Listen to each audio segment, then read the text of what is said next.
வணக்கம். ஆன்மீக அன்பு நெஞ்சங்களுக்கு சங்கர சுப்பிரமணியத்தின் அன்பார்ந்த வணக்கங்கள். இப்போ நம்ம பார்க்க போகிறது மாசி மாதம் பற்றிய ஒரு சிறிய குறிப்பும், பின்னர் அந்த மாசி மாதத்தில் 12 ராசிக்காரர்களுக்கும் எப்படி இருக்குது அப்படின்றத பொறுத்து தான் இப்போ நம்ம பார்க்க போகிறோம்.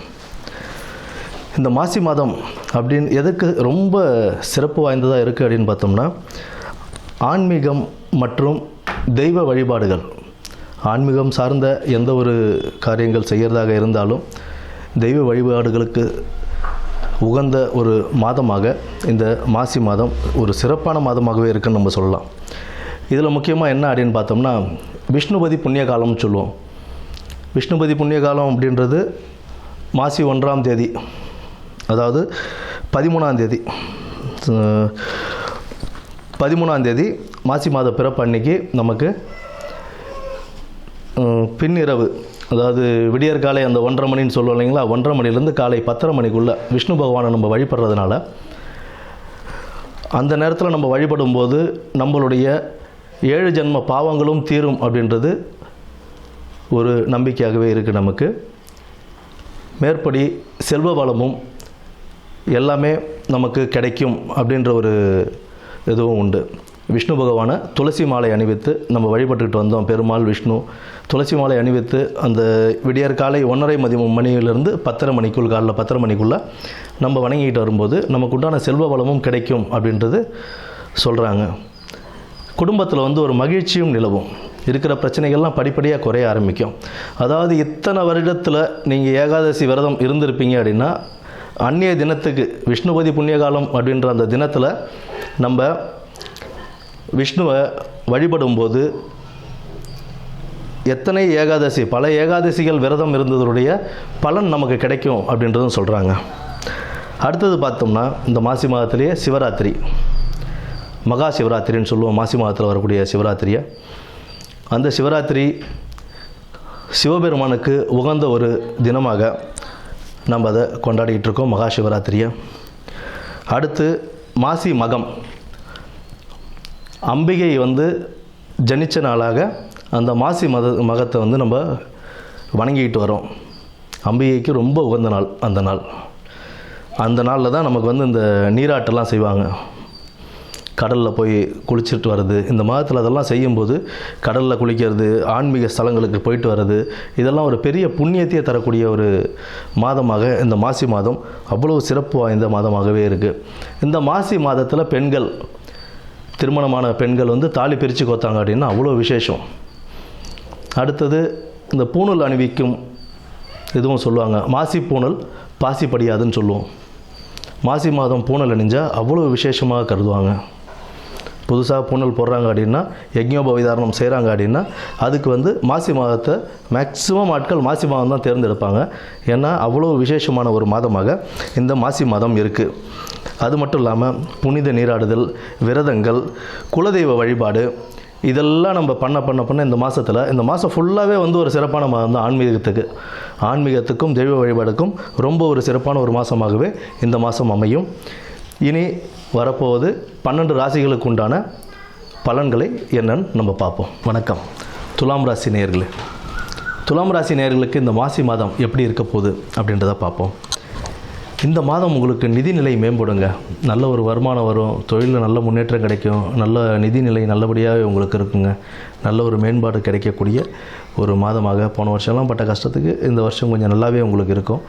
இந்த மாதம் மாசி மாதம் உங்களுக்கு நல்லபடியாக நிதி நிலையை மேம்படுத்தி கொடுக்கும். குடும்பத்தில் மகிழ்ச்சி உண்டாகுங்க. வருமானம் அதிகரிக்கும் போது ஆட்டோமேட்டிக்காக குடும்பத்தில் மகிழ்ச்சிகள் நிலவக்கூடிய ஒரு நல்ல மாதமாகத்தான் இந்த மாதம் இருக்கும்.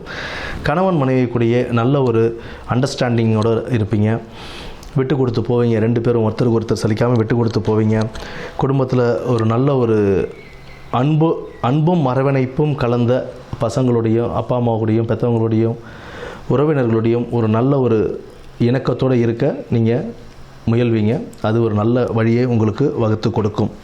மாணவர்களுக்கு அவங்களுடைய கடின உழைப்பால் எந்த தடைகள் ஏற்பட்டாலும் அந்த கடின உழைப்பு, தடை தாமதங்கள் கொடுத்தாலும் அந்த கடின உழைப்பு அவங்கள ஒரு நல்ல ஒரு வெற்றிக்கனியை பறிக்க வைக்கக்கூடிய காலகட்டத்திற்கு கொண்டு செல்லும். நல்லா படிச்சுக்கிட்டே வந்துக்கிட்டே இருந்தாங்க. அவங்களுடைய வேலையில் அவங்க அந்த கவனம் சிதறாமல் அவங்க வேலையை அவங்க பார்த்துக்கிட்டே இருந்தாங்க அப்படின்னா அவங்களுக்கு உண்டான அந்த அவங்க போட்ட எஃபர்ட்டுக்கு உண்டான பலன் கண்டிப்பாக உண்டு. அதற்கு மாணவர்கள் நல்ல முயற்சி எடுத்து கடின உழைப்பை போட்டு படிச்சுட்டே வந்தீங்கன்னா நல்ல மார்க் எடுத்து ரிசல்ட்டையும் காட்டக்கூடிய ஒரு நல்ல மாதமாகத்தான் இந்த மாதம் உங்களுக்கு அமைஞ்சிருக்கு. வெளிநாட்டு வேலைகளுக்காக ட்ரை பண்ணிகிட்டு இருக்கிறவங்களுக்கு வேலை கிடைக்கக்கூடிய ஒரு சிறந்த மாதமாகத்தான் இந்த மாதம் இருக்குது. வெளிநாட்டு வேலைக்கு போகிறீங்க அப்படின்னா ஆஸ் யூஷுவல் எல்லாருக்கும் சொல்கிறது தான், விசா ப்ராசஸிங்லேருந்து அந்த டாக்குமெண்ட்ஸு, கம்பெனி பேப்பர்ஸ் இதெல்லாம் பர்ஃபெக்டாக இருக்கா இல்லையா, நம்ம போகிற கம்பெனிக்கு நல்ல கம்பெனி தானா. ஏன்னா இப்போ நிறையா விஷயங்கள் நம்ம பேப்பரில் படிச்சுக்கிட்டு இருக்கோம். இங்கே போய் அங்கே மாட்டிக்கிட்டாங்க, அவங்க இங்கே மாட்டிக்கிட்டாங்க அப்படின்றது, அந்த மாதிரி இஷ்யூலேருந்து நம்ம வெளியில் வரணும். அந்த மாதிரி இஷ்யூவில் போய் நம்ம மாட்டிக்கக்கூடாதுன்றதில் ரொம்ப கவனத்தோடு செயல்படுறது ரொம்ப முக்கியங்க. காசு கொடுத்து எங்கேயும் வேலை வாங்கணும்னு பார்க்காதீங்க. அது அரசாங்க உத்தியோகமாக இருந்தாலும் சரி, இல்லை ப்ரைவேட் கன்சர்னில் போகிற வெளிநாட்டுக்கு போகிறதா இருந்தாலும் சரி, இல்லை ப்ரைவேட் கன்சர்னில் வேலை வாங்குறதா இருந்தாலும் சரி, இவங்ககிட்ட காசை கொடுத்துட்டேன் சார் ஆனால் இன்னும் வேலை கிடைக்கலன்னா அது ஏமாற்றம் தான் நமக்கு தருமே தவிர அது நல்ல ஒரு பலனை தராது. அதனால் நேர்மையான முறையில் நல்லபடியாக வேலை வாங்கி அந்த வேலையில் மிக கடின உழைப்பை போட்டு உங்களோட கடின உழைப்பால் நற்பெயர் வாங்கி நல்ல முன்னேற்ற பாதைக்கு போகிறதுக்கு நீங்கள் உங்களை வழிவகுத்துக்கிறது ரொம்ப நல்லதுங்க. தொழிலில் கவனம் தேவைங்க. இங்கே வேலை செய்கிற இடத்துல ஆகட்டும், இல்லை தொழிலே ஆகட்டும், உங்களோட மேலதிகாரிகள் உங்களுக்கு அசைன் பண்ணுற ஜாபை முடிக்கிறதுல நீங்கள் ரொம்ப கான்ஷியஸாக அந்த ஜாபை பர்ஃபெக்டாக முடித்து கொடுக்கணும் அப்படின்றதுல கான்ஷியஸாக இருக்கணும். நல்லபடியாக முடித்து கொடுக்கணும். அந்த கவன சிதறல் ஏற்பட்டால் நம்மளுடைய பேரை கெடுக்கிறதுக்கான ஒரு வழியாக அது அமைந்துவிடும். வேலை பளு சற்று கூடினாலும் அதை நீங்கள் கடின உழைப்பால் செஞ்சு முடிச்சிங்க அப்படின்னா உங்களுக்கு ஒரு நல்ல பேரும் புகழும் கிடைக்கிறதுக்கான வாய்ப்புகளும் ஏற்படுத்தி கொடுக்கிற மாதமாக இந்த மாசி மாதம் உங்களுக்கு அமைதுங்க. வேலை மாற்றம் ஏற்படக்கூடிய வாய்ப்புகளும் இருக்குது. உங்களுடைய கடின உழைப்பை பார்த்து உங்களுக்கு ப்ரொமோஷன் கொடுக்கவும் வாய்ப்பு இருக்குது. வேறு எங்கேயாவது பிரான்ச்சுக்கு மாற்றுறதுக்கான வாய்ப்புகளும் இருக்குது. அதற்கு உங்களுடைய கடின உழைப்பு மிக அவசியமாக தேவைப்படும். காதலில் கவனம் தேவைங்க. உங்களுடைய வாக்குவாதம், உங்களுடைய பிடிவாதம், உங்களுடைய போலியான கோபங்கள் உங்களுடைய காதல் வாழ்க்கையை திசை மாற்றி போடக்கூடிய ஒரு சுச்சுவேஷன் தான் இருக்குது.